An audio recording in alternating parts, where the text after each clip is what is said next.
This is Dr. Rabbi Larry Hirsch.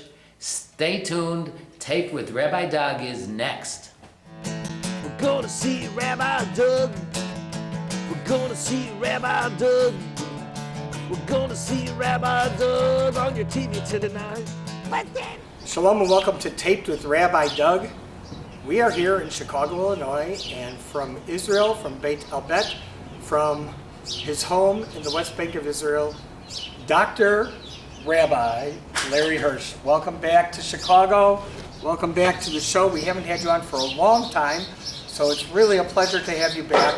A lot of things have been going on in Israel, including the release of an American Israeli soldier that was captured during October 7th, and it's been like an incredible day in Israel today of celebration because of that. I heard that President Donald Trump is flying in Air Force One to meet him, and that it's a big going on. Tell me what you think of that, and what do you think is really going on with this on and off release, ceasefire, going back to going into Gaza and saying that we're going to conquer? What is happening with all that? And also I'd like to touch base about the demise of Hezbollah and how Israel is sort of keeping the peace with the new Syrian government. It's really a complicated thing, and I know you know a lot more about it than I do. But let's start with today's release of an American. Okay, and obviously it's a very happy occasion. The release of Idan. Anyone gets out of the clutches of these murderers, it's an ace, it's a miracle. And the country's happy. And I wanted to talk about another time that the country was happy, because despite the fact that this is a miracle to celebrate, there's a major league problem with the business of trading hostages for murderers, for terrorists. This has been an ongoing debate for war after war after war. Okay, so this time with Idan, it might be trading his life for food, but up to now it's been hundreds to 1,000 terrorist murderers Released. In exchange. The deal is terrorist murderers go free, we get a Jew back. And the classic is in TAPED. Everybody knows the story. June 27th, 1976. An Air France flight took off Paris to Tel Aviv. And on board, unfortunately, were 2 German and 2 Arab terrorists. And 200 some people were taken, instead of to Tel Aviv, taken to Uganda. And there they were met by 3 more PFLP terrorists, that's Popular Front for the Liberation of Palestine. And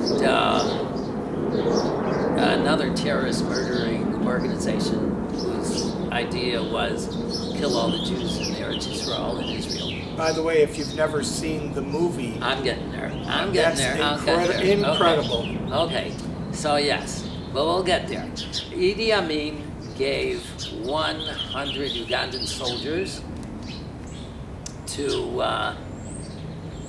help out the 7 terrorists, and the Israeli government now had a ultimatum, 48 hours, which was extended, but 48 hours or we kill all the Jews. The Jews were separated, another selectia, because our dear Palestinian so-called, there's no such thing as Palestine, liberators are no different than Nazi murderers. Their ideal is to kill Jews, as many as they can. And so a selectia was made. All the Goyim were 100 plus non-Jews were taken off the plane. 94 Jews eventually were hostage. One Jew was taken off the plane. She died of a heart attack in an Ugandan hospital. The 12-man and woman crew of Air France later got medals. These people were absolute heroes. We don't leave these Jews. If they're in danger, then we're here to help. We're talking about the captain and the co-pilot. And It was an amazing thing. Yes. And by the way, we've had people who were on that plane who were hostages on our TV show before. Wow. So that's really it's an amazing thing. And everybody knows, in Israel knows the story, because what happened was on July 14, 1976, when the United States of America was celebrating its 200th birthday, on that very day, it was announced to the world that the Israeli Sayeret Matkal commandos had flown all the way from Israel to Uganda, several thousand kilometers, had freed all the hostages, had killed all the terrorists, and as well killed more than half of the Ugandan soldiers, with the loss of one. And the loss of one is the story of the Entebbe movies. Yoram Gon, several movies were made. Yoram Gon made the famous one where he plays Bibi Netanyahu's brother, Yonatan Netanyahu. Yoni Netanyahu. In Israel, everybody knows the song Eretz Hatzvi. You can Google it. Yoram Gon's version is the best. And that's the story, but there's a story within the story. In the movie, and what happened was, in a bunker in what's called the Kiryah, the government headquarters, Yitzhak Rabin, played, I believe, maybe by Burt Lancaster, and Shimon Peres, and all kinds of biggie actors wanted to play in that movie, in the American movie. They met to decide how to rescue these hostages, but nobody knows that in another bunker, Rav Ovadia Yosef was invited by Yitzhak Rabin. He was Prime the Minister. chief? Minister Yitzhak Rav Rabin. Ovadia Yosef, was he the chief? He was chief Sephardic rabbi. at He that was time? chief Yeah. He was chief rabbi then, and he assembled another all-star cast, not Burt Lancaster and company, an all-star cast, which included Rav Shlomo Zalman Auerbach, Rav Elyashiv, one of the Rosh Yeshiva of Merkaz Harav, the Kippot Srugot, Rav Shaul Yisraeli, Rav Zoldan, and others. And in a very not so well-known story, buried in Rav Ovadia's Memoirs. No, his tome, one of his pièces de résistance, Yabia Omer. It's a 12-volume of responsa, Shivas and Shuvas. Famous memoirs, but Jewish, Jewish halacha. Jewish law. Buried there in volume 10, chapter 6, is Entebbe. And the story of what happened is a corker. He tells what happened in their bunker they were together with all these rabbis. Yes. So the question became, do you make the deal? Do you free terrorists to release hostages? 94 hostages, and I think, did I mention how many terrorists they wanted freed? Not like the thousands today. The issue that that troubled even Yitzhak Rabin, 40 terrorist murderers in Israeli prisons were demanded to be freed, plus 13 more in various German and Italian jails. So that was the choice. These 53 murderers for 94. Based on what goes on today, there would have been in the thousands of murderers released for 94 Jews. Because we started with last September was still about 100 hostages to be released. Okay, so the halacha, I'll try to go through fairly quickly. It starts with a Mishnah in Gittin Memhei, where the Mishnah says you are not to ransom a kidnapped Jew for more than his value. The Mishnah is referring to his value as a slave on the open market, and the Gemara there says there's two reasons. One, you'll impoverish the city involved, because usually that was what was involved in the times of the Gomorrah. Through the Middle East and Europe, a town gets attacked, a Jew is kidnapped. Second reason not to do it is if you pay exorbitant costs, you'll encourage the Kidnapping of non-Jews, others. kidnapping others and raising the price, which now the Gemara comes to no conclusion, so therefore both reasons apply. Rabbi Tzvi Reisman, R-Y-Z-M-A-N, has written many halachic books in English, and he mentions that because there's no psak, no decision in the Gemara, both reasons apply. But, he says, and Rav Ovadia also talks about it, that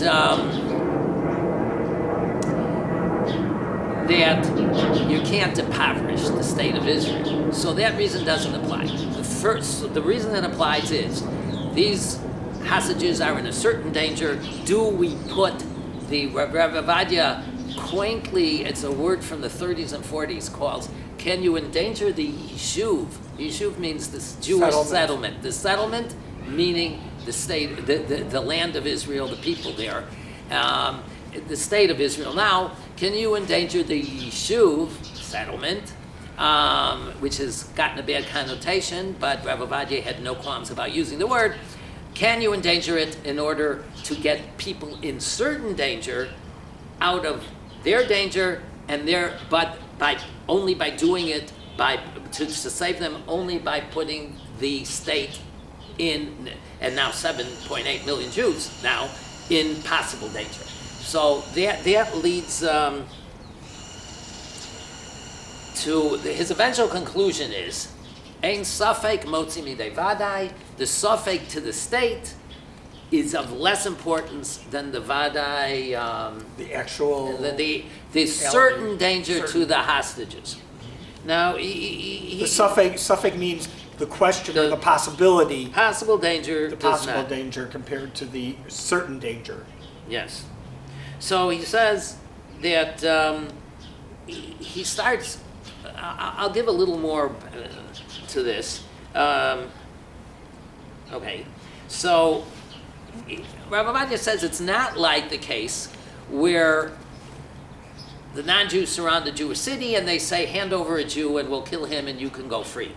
And the Tosefta in Trumos says that you don't turn him over even if you're all killed. Unless that one person is already liable to a death sentence. A guy named Sheva ben Bichri had been a rebel against King David. He was under a death sentence from David's state of Israel at the time. He was an easy turnover. And he was an easy turnover. And that's what Rish Lakish says. And interestingly, Rabbi Yochanan argues, no, not even then. But the Rambam paskins there like Rish Lakish. The note of Yehuda asks, everybody who's studied Gemara knows you always paskin like Rabbi Yochanan against Rish Lakish, who was the student. Rish Lakish was a student. So how do we paskin like Rish Lakish? And the note of Yehuda says, oh, but you guys only study the Talmud Bavli. The Yerushalmi, that rule does not apply. But Rabbi Ovadia says it's unlike that case, because handing over a Jew, he calls a pulah sarit, a act of total, absolute cruelty. You know these bloodthirsty marauders are going to kill the Jew, and he says, not like a tebi, which is a pure act of saving, of hatzalah, and in turning and in doing the deal, hostages for terrorists, lo nasta pulah hamechuvenet meisharim laretzach. You're not doing an act that is directly leading to a murder. You know, they may go on and murder, and in our days we know better. In the Gilad Shalit deal, one guy for 1,100 terrorists, 82% according to the head of Shabak, the head of the internal security service. Remind everyone, Gilad Shalit was captured. In Gaza and held in Gaza, right? I think he was captured in Lebanon. I'm not captured sure. in Lebanon? Wherever he I thought was, it was Gaza. wherever he was captured, but they traded to get him one guy back. 1,100 terrorists, 82% Released. according to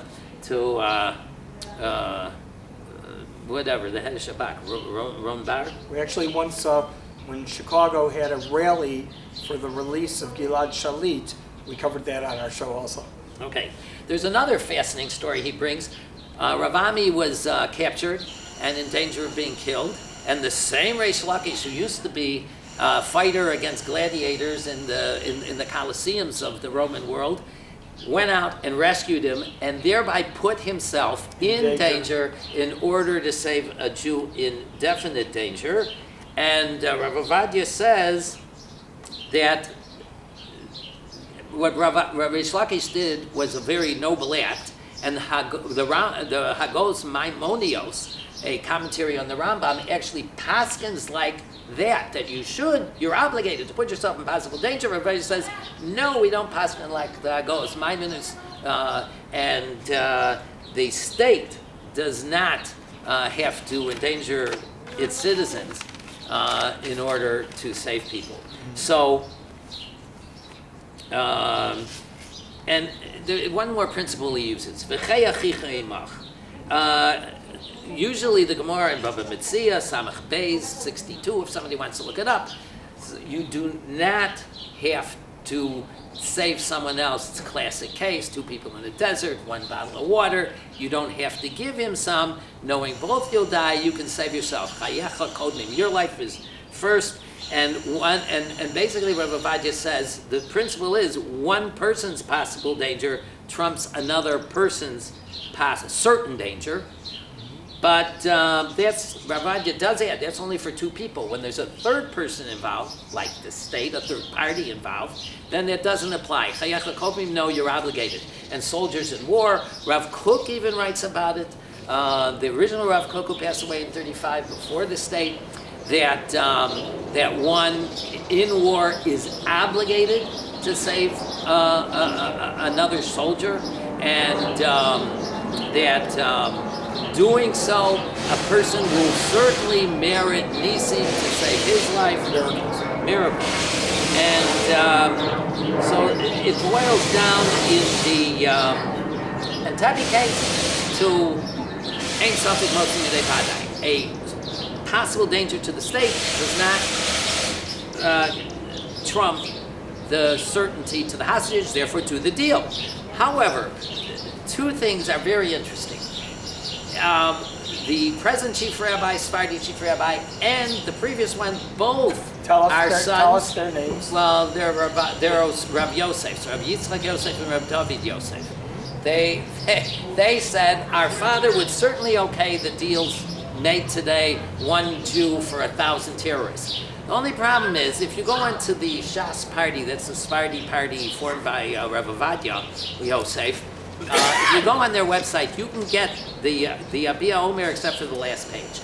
In the last page, Rav Ovadia clearly says, Yesh Chash, there's a possibility that if we do the deal, that the terrorists will say, Yadeinu Ramah, our hand prevailed, we're stronger, and therefore let's go out and kidnap more Jews and raise the price. So if that's the case, Rav Ovadia would never agree to the deals now. And the Entebbe, I had to go to a library to get the last page because it wasn't on the website. Oh, you told me about this, right? Yeah. And Vihine, behold, as we're judging, Mar Yitzchak Rabin Nigia, Rosh Mמשלה Mar Yitzchak Rabin Marbia, Rabin, the prime minister, walks in with the glad news that all the hostages have been released by commandos. Yes, Yoni Tzio passed away, and Rav Ovadia waxes poetic. Min Shamim Kalu Me'arot Gaveru, they were swifter than eagles, they were stronger than lions. Amazing. Raro Chol Aretz, Eit Yeshuat Elokeinu, the whole world has seen our salvation. So while Boston Harbor was filled with hundreds of boats and the whole U.S. was celebrating, Israel was celebrating, all the hostages were out. There is an addition. Rabbi Reisman, and I recommend reading his last two books, which were both put out in the last 6 months about this war, 7 months, one in November. He writes that two of the rabbis disagreed, little ones. The Steipler Gaon, who said, well, because I don't agree. You don't make the deal. what he said, what Rabbi Vadia says, the Yesh Shash is such a certainty that these guys will return to terror that don't make the deal. Another one, Rav Zoldan, who I believe was, I'm not sure. He said that because I also disagree, Rabin should decide based on military and tactical considerations only. And so the Entebbe story finished with a very coming out quite strongly that this deal shouldn't be made. I personally think that the deal shouldn't have been made, but still nobody had to die. This year-and-a-half war is totally unnecessary. The state of Israel is going to be criticized no matter what it does. There was no reason for our soldiers to be killed. We should have been starving the Hamas people out from the beginning. And too bad, it's war. It is true and there's that no more moral war than Israel, even as far as the Houthis in Yemen and stuff. Israel evacuates the places where they are before they destroy all their military entourage. It's unbelievable. and then every soldier lost. It's been totally unnecessary. And like I say, Israel's going to catch flack no matter what we do. We might as well just starve them out. So what should be done? It's going to be very difficult now because now that we have this one American aid out, the obvious deal is for food, and that's just simply going to prolong the war. And it's a deep problem. Hamas will steal all the food we send in anyway. It's historically what happens. And I kind of pity. It's interesting. The korban, the sacrifice for the Entebbe deal was Yoni and Netanyahu. The korban for this deal, the victim, is Bibi Netanyahu. He's caught between a rock and a hard place. No matter what he does, he's going to catch flack from all sides. Sure is. And it's not easy being the prime minister of the 7.8 million prime ministers whose lives are dependent on him. Rav Goren made statements in the past that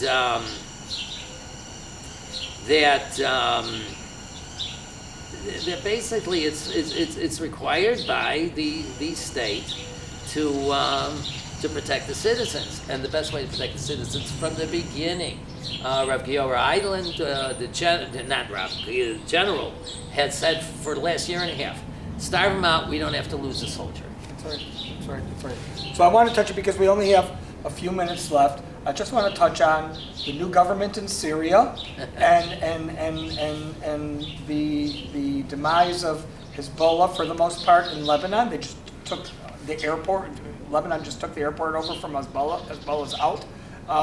It's a step-by-step thing. But do you think that the change in the Middle East with Syria, with the fall of Assad and things like that, do you think that this is another step towards a change in the whole attitude of the whole Middle East? Do you think Saudi Arabia will jump on the bandwagon with the peacemaking Arab nations? I just want to hear in 2 minutes. I'm just an average Israeli on all that.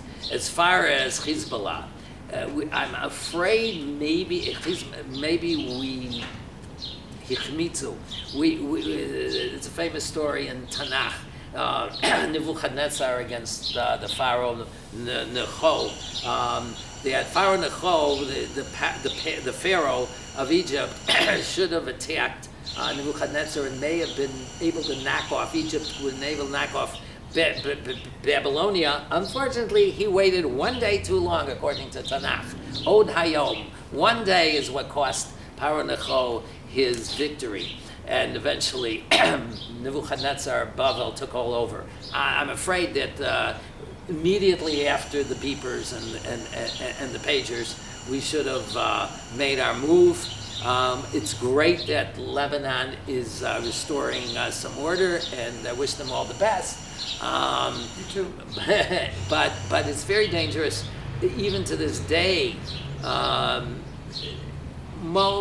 I think most of the citizens have still not returned to the north, but But they are in the process right now of going, and certainly by the beginning of summer, the north will be accessible to the people who used to live there, as well as to tourists. As far as Saudi Arabia is no friend of the Zionists, and it's hard to believe that Saudi Arabia will normalize with Israel with anything short of a Palestinian state. A Palestinian state, number one, never existed. Number two... But I want to say, Saudi Arabia just announced the Palestinian state is not our problem. The government announced that just recently. It's not our problem. We are staying out of it. So that's a big step forward for Saudi Arabia. That is a big step. Up till now, that's been their demand for normalization. If that holds, there's a hope, because there's no way Israel can allow the formation of a Palestinian state. October 7th proved it. Mahmoud Abbas simply doesn't have the forces to pull off what Hamas did. He would do it in a second. Take a look at the lynch of the two soldiers in October, I believe, 2000. The two Israeli soldiers drove into Ramallah by mistake and were bloodily lynched with their entrails dragged in the streets. So I cannot travel 250 meters to my east, to my west, and go into Ramallah, the outskirts of Ramallah. I'd be taking my life in my hands, and I'd be lucky to come out alive. So there is no way that this story can possibly end for the state of Israel without a disarmed Hamas, and eventually it'll have to be a disarmed PLO, so-called Palestinian Authority, because weapons in the hands of these people is proven recipe for disaster. We've even got them arming the Bedouin in the south. What never was. Bedouin clans now get into arguments and they're shooting at each other, and when the victims of gunshots are brought to Soroka Hospital, you've got open gun battles in the parking lot and in the ambulance entranceway of Soroka Hospital in Beersheba. Guns in their hands is a big no-no. Actually, in 1993, us settlers, mitnachalim, the people of Yehuda v'Shomron, warned the government, and we had massive demonstrations. Lo latet lahem rovim, don't give them guns. It was obvious to an 8-year-old who opened his eyes. But Shimon Peres pulled the wool over everybody's eyes in a very cynical political move for more votes.